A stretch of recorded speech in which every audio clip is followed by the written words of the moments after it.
On va parler de biodiversité. Les semences sont un vecteur de biodiversité. C'est sérieux là ce que vous dites ?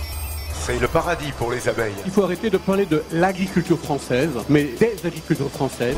L'agriculture a-t-elle encore un avenir en France ? Et on a plutôt changé de point de vue. La France n'est jamais aussi belle que quand on la cultive. Agricole, l'appel pour l'avenir de l'agriculture.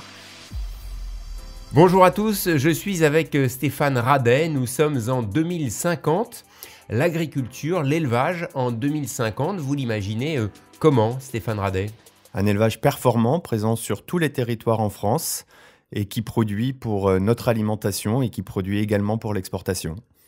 Retour en 2020 donc avec Stéphane Radet, bonjour. Bonjour. Nous allons parler de nutrition animale engagée pour la sécurité sanitaire et la durabilité. Stéphane Radet, vous êtes directeur du SNIA. Le SNIA, c'est le syndicat national des industriels de la nutrition animale.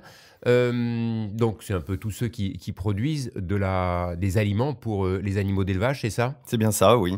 Une organisation professionnelle qui regroupe une centaine d'entreprises présentes dans toutes les régions de France. Avant de parler de la nutrition animale en tant que telle, ils se portent comment les industriels de la nutrition animale ?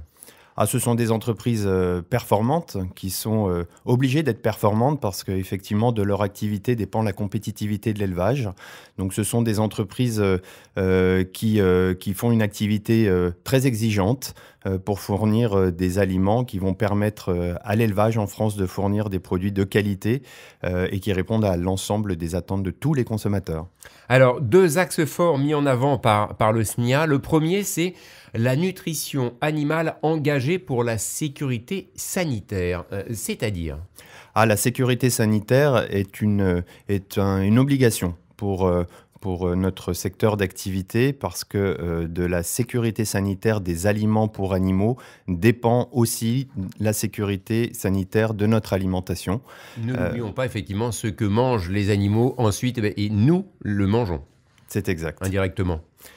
Donc ce sont des entreprises très engagées qui, au début des années 2000, constatant que l'impact des matières premières utilisées pour l'alimentation des animaux d'élevage avait une part prépondérante dans la garantie au niveau sanitaire apportée à notre alimentation, ont choisi de s'engager collectivement et de construire une démarche qu'on appelle OCALIM, qui a pour ambition de contrôler et de vérifier tous les process de production de notre industrie afin d'apporter une garantie sécurité sanitaire sur l'alimentation animale en France. Est-ce qu'il y a une évolution, je ne veux pas dire une révolution, par rapport à il y a 10, 20 ou 30 ans, justement, en matière de nutrition, d'aliments pour les animaux d'élevage? Il y a des évolutions, des transformations?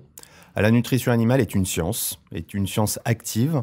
On en apprend tous les jours, on apprend à utiliser de nouvelles matières premières, on apprend à réaliser de nouvelles recettes et surtout à s'adapter aux demandes qui évoluent au niveau de l'élevage et au niveau de la consommation. Y a-t-il des tendances, on utilise par exemple pas d'OGM ou moins d'OGM, on tend vers des recettes, on va dire aussi innovantes? Oui, le but ultime, le but premier des fabricants d'aliments, c'est de répondre aux attentes de l'élevage.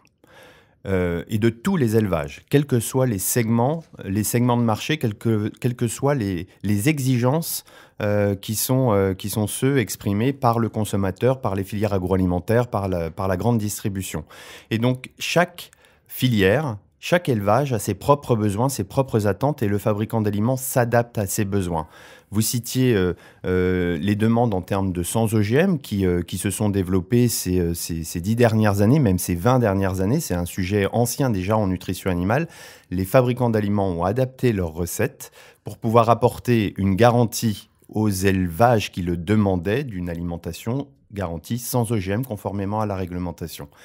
On peut citer également d'autres exemples puisque la nutrition animale a un impact sur la qualité des viandes, des œufs, du lait, plus ou moins gras, oméga 3, qualité organoleptique. Tous ces critères sont intégrés dès la nutrition animale qui, associés aux espèces animales, associés aux conditions d'élevage, vont fournir des produits alimentaires qui correspondent aux différentes attentes de consommation. On rappelle pour le type d'élevage, sont inclus bien sûr la volaille, les ruminants, les porcs par exemple. Hein. Oui, ce sont les 3 espèces principales qui sont élevées en France, mais on pourrait également citer toutes les espèces, les escargots, les poules pondeuses, les chèvres, les moutons, toutes les espèces. Beaucoup d'innovation donc, c'est-à-dire que concrètement, allez, on fait comment en fonction des attentes, des besoins des éleveurs, on va concevoir de nouvelles recettes. Par exemple, vous parliez des poules pondeuses ou des escargots de manière, j'imagine, plus anecdotique.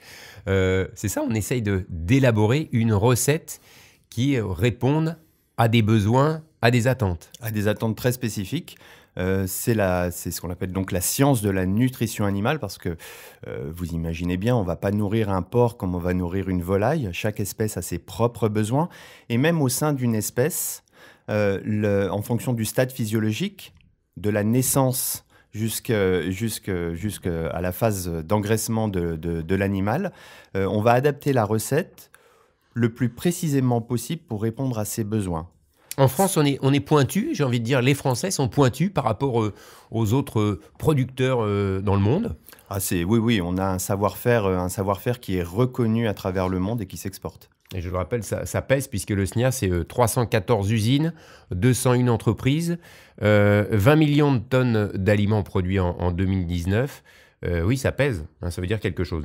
Deuxième point que vous développez, sur lequel vous appuyez, c'est la nutrition animale engagée pour la durabilité. Alors, qu'est-ce que ça veut dire ? C'est un sujet passionnant. En 2016, de nombreux acteurs de la chaîne alimentaire, et donc ça dépasse le secteur d'activité de la nutrition animale, du fournisseur de matières premières jusqu'à la GML, jusqu'à des grandes marques nationales, en passant par tous les acteurs entre les deux, et notamment et principalement les fabricants d'aliments pour animaux, se sont regroupés autour d'une table pour réfléchir à ce qu'est la durabilité en nutrition animale. Et tous ces acteurs ont pris une décision importante de constituer une plateforme qu'on appelle Duralim. Duralim est une plateforme collaborative qui rassemble des acteurs, donc des entreprises, mais également des organisations professionnelles qui ont défini ce qu'est la durabilité en nutrition animale pour assurer la durabilité de l'élevage et donc la durabilité de notre alimentation. Et ces acteurs se sont engagés pour arriver au plus tard en 2025 à une garantie 100% durable pour l'alimentation des animaux d'élevage en France, en intégrant un objectif de lutter contre la déforestation au plus tard en 2025.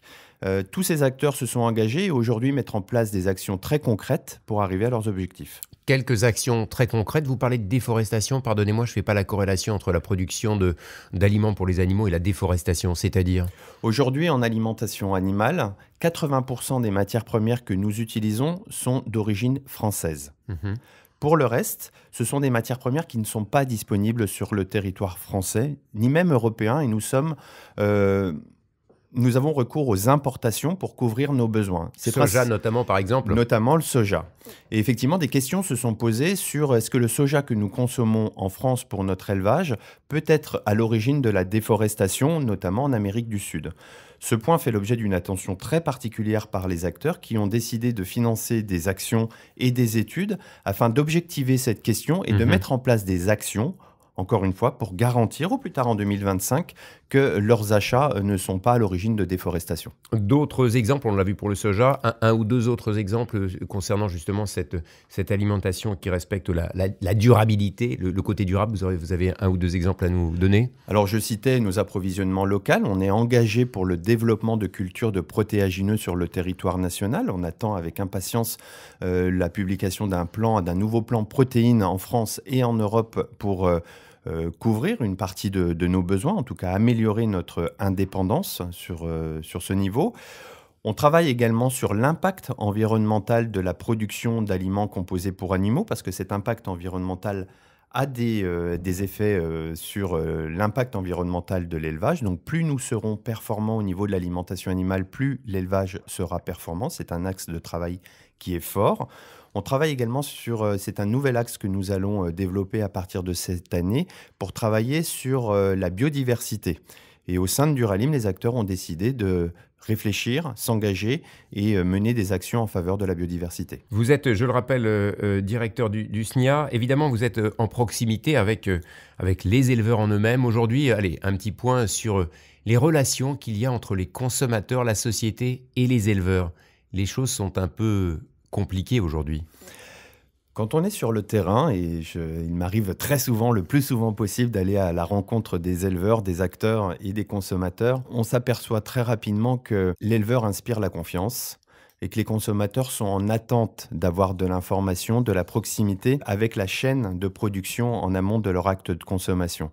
Et donc moi, j'ai une vision très positive des choses parce qu'on voit que notre agriculture est appréciée. Effectivement, le consommateur aujourd'hui est exigeant, mais il est exigeant pour obtenir de l'information, pour donner du sens aux produits qu'il consomme. Et donc ça, c'est un enjeu qui est important. Au-delà de l'ébullition sur les réseaux sociaux, par exemple. Oui.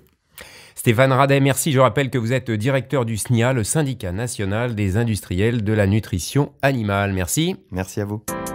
On va parler de biodiversité. Les semences sont un vecteur de biodiversité. C'est sérieux là ce que vous dites? C'est le paradis pour les abeilles. Il faut arrêter de parler de l'agriculture française, mais des agricultures françaises. L'agriculture a-t-elle encore un avenir en France? Et on a plutôt changé de point de vue. La France n'est jamais aussi belle que quand on la cultive. Agricole, l'appel pour l'avenir de l'agriculture.